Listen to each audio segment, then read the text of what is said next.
Howdy folks and welcome back to War Thunder. Here I've got my Russian loadouts. So yeah. I'm actually really liking the Russians. Well, their armor isn't that greatest, but their guns are pretty good. So as you can see, I've also configured my controls that I'm in the driver's view of the tank, and I've set up the binoculars, which is a brand new setup.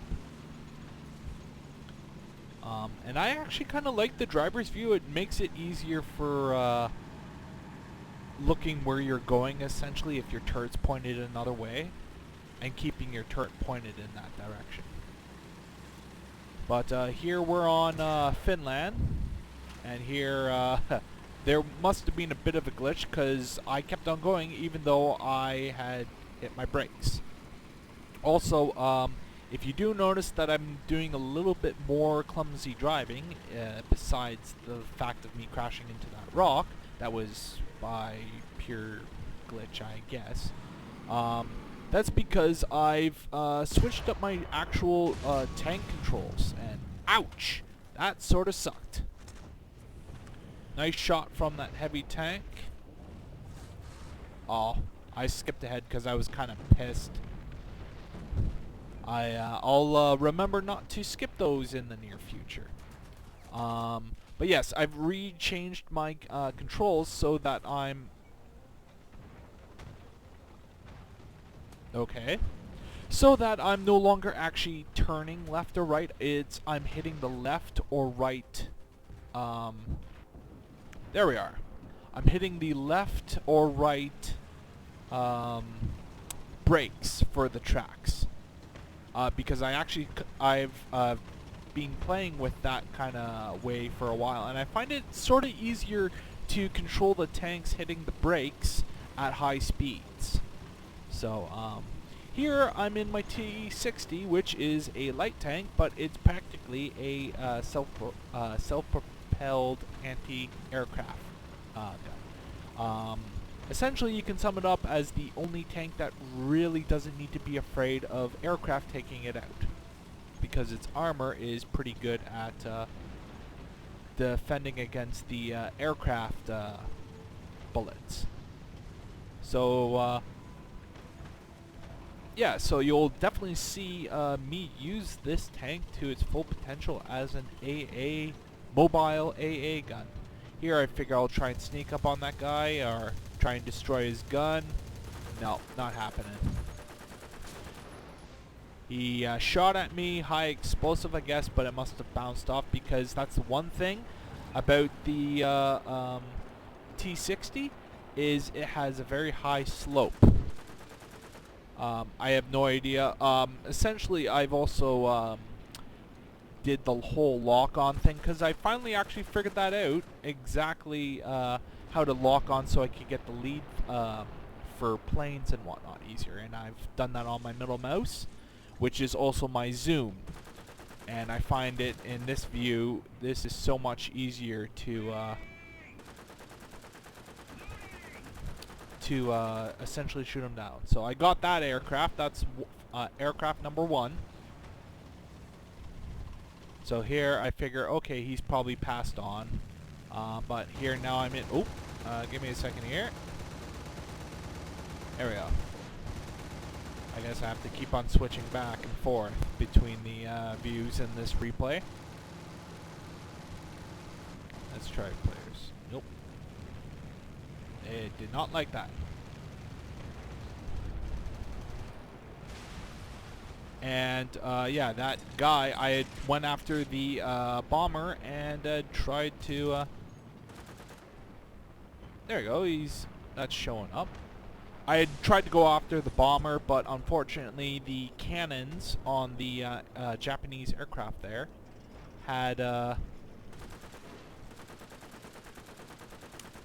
out. And I'm wondering why I'm not reloading my main gun, which is odd. Very odd. Because it should have been reloaded, but it's all red. Here I do a little bit of rock falling, so to speak. Not necessarily crawling, because woo! I am surprised I didn't even lose any crew in that fall. I was so scared because I thought it was just a simple little ledge that, okay, I'll just fall down, hit it, and then I'll be okay. But no, I fell down quite the distance and lost nobody. The T60, I should note, is also a two-man crew, which it actually occurred to me recently with all my playing and whatnot, is that if your tank is reduced down to one crewman, they abandon the tank essentially. And I guess I went up here to try and flank that Stug that tried to do a sneaky little flanking maneuver, but everyone else got him already. So, but yeah, back to the whole crew thing. I didn't realize this at first. I figured, oh, yeah, if there's one guy left, then he'll just run around the whole tank and do everything and whatnot. But no, yeah, so like essentially it doesn't take much to knock out the tank if you only have two people in there.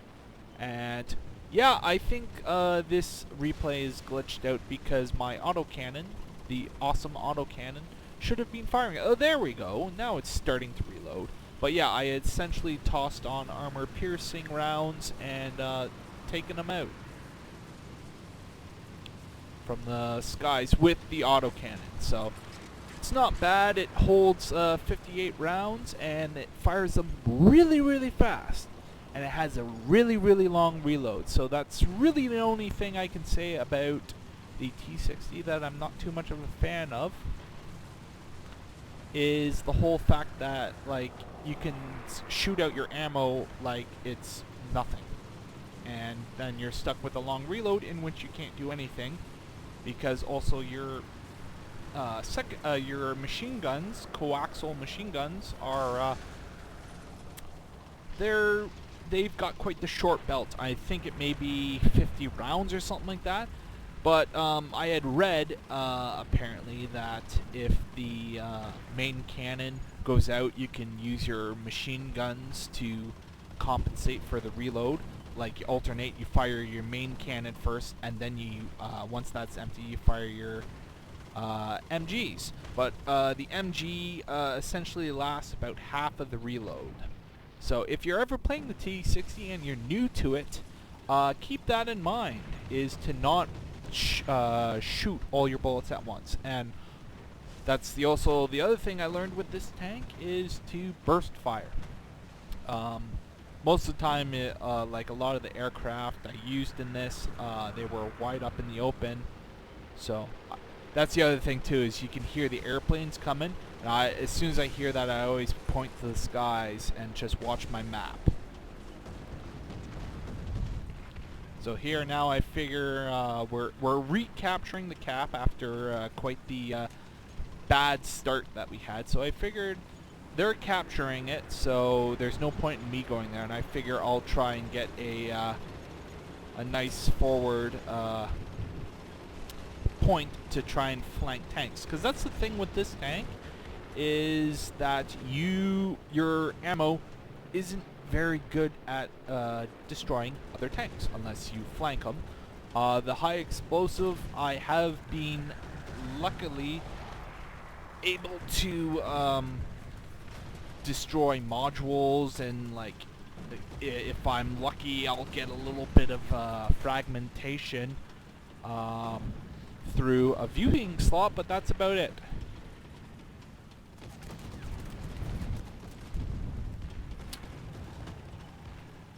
And so here I figured I'm practically useless, so I'll head to the skies and see if I can be a little bit more useful.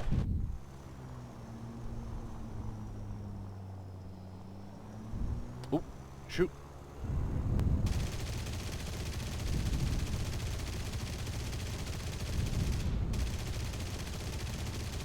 Here I'm trying to chase down this guy, practically down to just the machine guns, and I think they jammed or something, because I found that weird. And I think I have, oh no, that must be another one of my flights.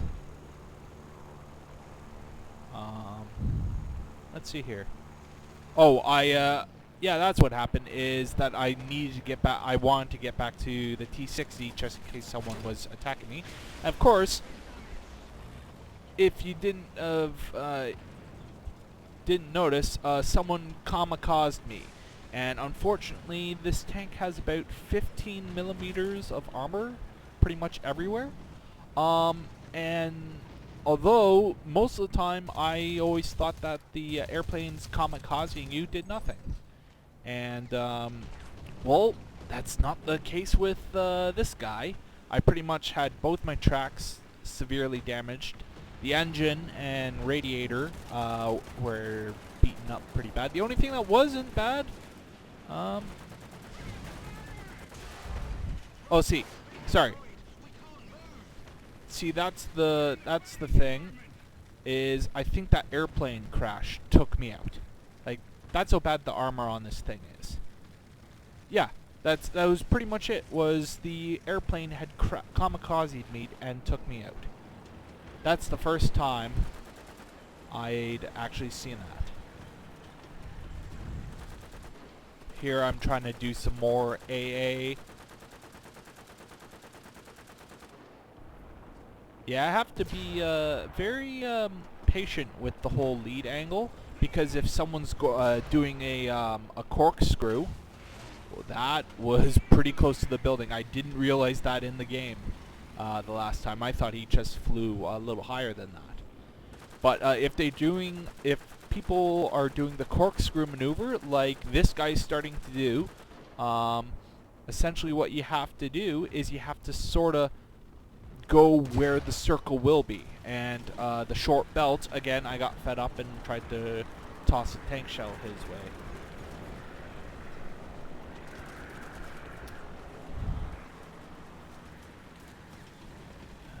Am I in player's view? Yes, I am. Okay, good. So yeah, we were off to a bad start in the beginning. Now we've pretty much tied everything up. I think also the enemy side, as soon as they started losing tanks, they started to lose hard. And I figured here I'll go up into the air and hopefully not crash on the rock, which I didn't. And, oh crap, I keep forgetting that. Default view.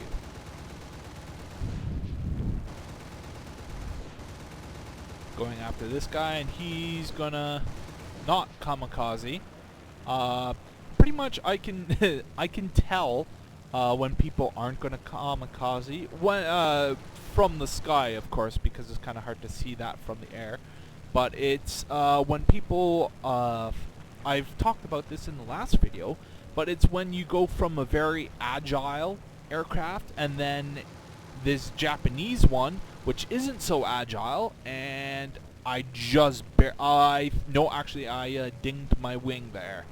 So the wing, I wasn't sure, because I actually flew a bomber in a previous game in which I just started, I had two airplanes on me, and I tried to do a corkscrew maneuver, and I actually ripped off my wing and then like crashed and burned.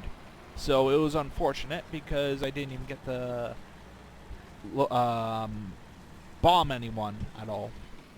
But oh shoot, keep forgetting. Players view. There we are. Here, I figured I'd try and get lucky to shoot behind the cliff. I will say this, for those people who are playing Arcade and War Thunder, learn how to actually use your scope scale, like the distances and where to go. It helps out a lot. Because if you, how I used to play, well, besides the whole World of Tanks tactics that I did, I would actually line up the shot and then lift up my gun, so that until the little X would give me a